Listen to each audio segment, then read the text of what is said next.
Hi everyone, I'm Dr. David Perrodin, and welcome to Module 2 of Educational Leadership 655, Pupil Services and Nondiscrimination. Thank you for being active posters in the first week of class. Everybody posted their biography on the first day. We've had much interaction, so please keep that going forward. Thank you for being very open and candid about your district practices and your observations, from saying, our website for the district isn't as clear as it could be. Our handbooks show some readability issues, so maybe we need to revisit those, make them more accessible to all of our students. So these are all great points to discover when we're considering pupil services and non-discrimination for all of our students and all of our families. So again, thank you for being very candid and very honest in what you're finding. This isn't to say necessarily, right, we're finding anything that's wrong. We're just finding something that we can improve and make more accessible and have more reliability in these systems. So you're doing a terrific job with that. How many students had different disability areas, and also did a terrific job of looking at that data without trying to pathologize it, right? To try to read more into it than what's there. Data really starts to help inform when you look at it over multiple years.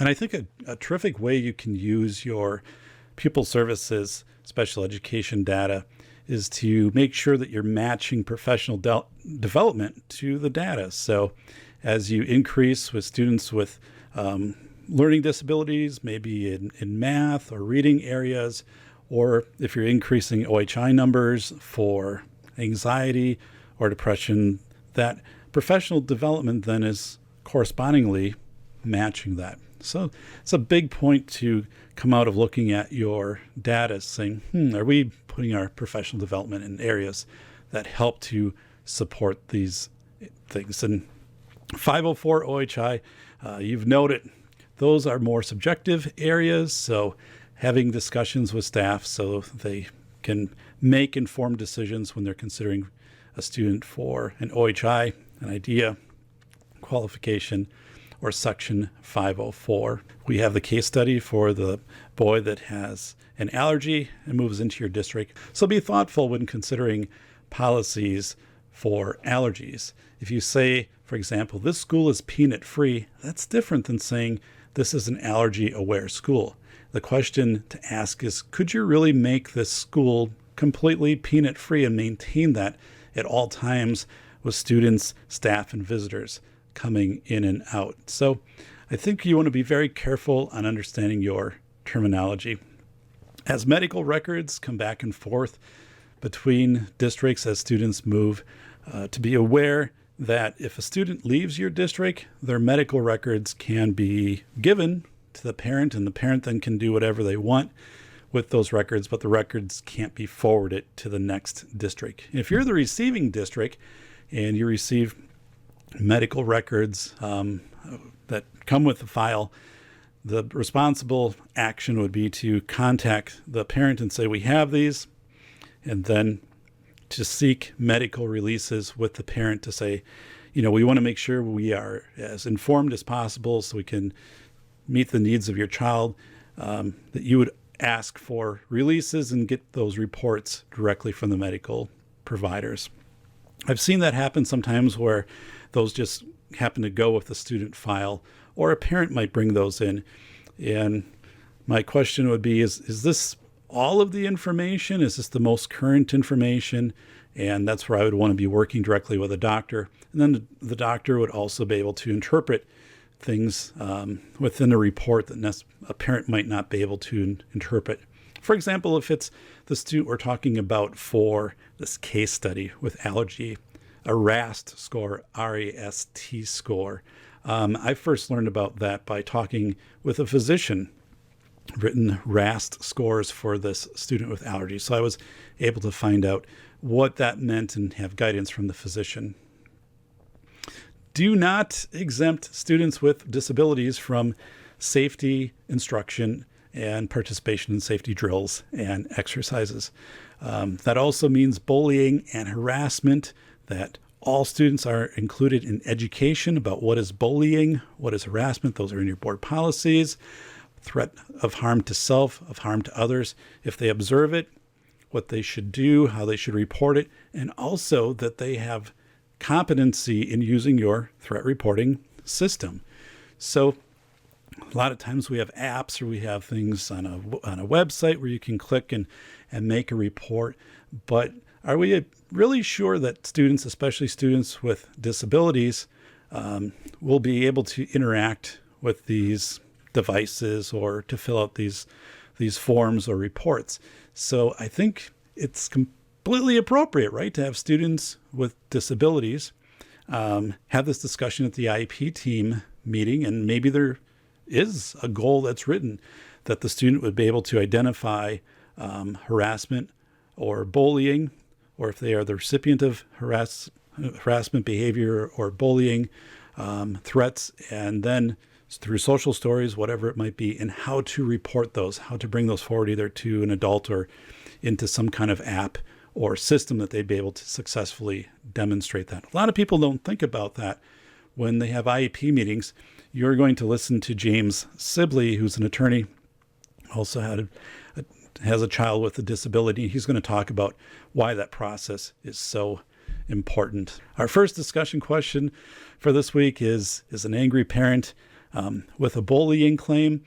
And I want you to be aware that it's more nuanced than what it seems. So anytime there is a claim of alleged bullying, that really invokes Act 309 or your bullying investigation practices in a school, which revert back to you have a bullying policy. So when somebody makes a claim of alleged bullying, that you are conducting a thorough assessment of that claim. The second question has to do with how are people aware of IEPs in your district, 504s, things like that. We do have some things that streamline that process, such as IEP at a glance, which are helpful, but at the same time, do they also limit the information that teachers are interacting with? Is it enough? So to look, how's your district making sure that teachers are aware of the IEPs, that somebody can answer questions on an IEP? Because, IEPs, when I started, I remember a long IEP was 4 or 5 pages when it was all typed up. A few shout outs, very worthy shout outs, and I'll do this every Fireside Chat. So if you didn't get one today, your shout out will be down the road. Kris, you analyze excerpts of your handbooks, elementary, middle, and high school level, and you found that they were a bit above the reading level for those grades. So it's great information to find. You can go back, make modifications in those handbooks, have students participate in that, say, okay, read this and tell me, what does this mean to you about bullying and harassment, or what would you do? And you'll be amazed, right, when you involve end users, students, and families, and also teachers in understanding the handbook. So they're written and they're put together in a useful format versus kind of a checklist thing. Like, well, okay, we have our handbook updated for the year, but we never ran a readability. We never met with our reading specialist and said, take a look at this. Can you do a sample with and tell us where this comes out for readability, and then suggestions, and again, having students participate in that process. So thanks, Kris. You're also very candid with PTOs, sports groups, boosters, their participation in decision-making, and how we need to make sure that we value them, right? But they also maintain an advisory role and not a decision-making role. And there can be a lot of pressure to have site-based management and then have that go out into these other additional committees and organizations. But ultimately, decisions do need to be centralized to either a principal or a district office or a district level administrator. Because responsibility, if something goes wrong, it's not going to be diffused back into a committee. And then also a principal, special education director, is going to be aware of policies and procedures. So when decisions are made, those are brought in and considered. So yeah, there's a lot of pressure to kind of extend this decision-making process. And we also have these groups that stay cohesive for quite a while, PTOs and booster groups, but principals turn over frequently, and superintendents. So we have where the knowledge base is kind of stronger in some of these ancillary advisory groups. And sometimes a principal will just go to that group and say, listen, you've been in place, you've been working on this for a number of years with this playground project or whatever. So what do you think, or where are you at? And then suddenly playground equipment is purchased, which might be a good thing, but it's only at one elementary and not at other elementaries. And maybe it's not accessible to all students, or it could have been our opportunity to bring our first piece of accessible playground equipment, and we didn't do it. Katie, you analyzed your district special education percentages by disability. Also, we're looking at matching that to professional development. So terrific. You talked about this fireside chats in general as a way to communicate to parents. I think it's a great idea. Look at Franklin Delano Roosevelt's fireside chats from 1933 to 1944. They're communicating different parts of policy in a real empathy-based way out to citizens. So it worked, right? And it's something I think that's very personal and builds a context, and we've kind of lost that. I think it would work again today, so I'm glad you brought it up. Lindsey, PTO, given too much power, became unmanageable. You mentioned something about 5 years ago you had experienced that. And you worked with other administrators to make sure that budgets for PTOs are very transparent from location to location, and people understood the shared goals that if we were going to make these experiences possible for students in this building, we needed to consider making those accessible, whether it be going on a special field trip or something to students in other buildings. And right, because it can vary greatly if we have a rural building or an in-town building, a newer building, older building, some of the areas around there, and how those PTOs have different resources to support different things. So I was saying, if we have an elementary PTO, we are supporting all of our elementary students, right? Even if we have 5 buildings, that's our approach into this. Marlene, you said, know the hills, or basically, know where to invest your time into, discussions, debates, and even, kind of battling and needing to make sure that certain positions are very clearly communicated and adhered to. For example, you wouldn't fatigue your practices for calling 911 if a student has a seizure, for example, that lasts more than 5 minutes, or if they have an anaphylactic reaction because they eat something and they're swelling up and they're having a hard time breathing. An EpiPen is administered by school staff, 911 is called. So I know instances in both of those cases where parents have said to school officials and also to school boards, please contact me first. I will come to the school. I'll administer the EpiPen, or I'll transport my child to ER.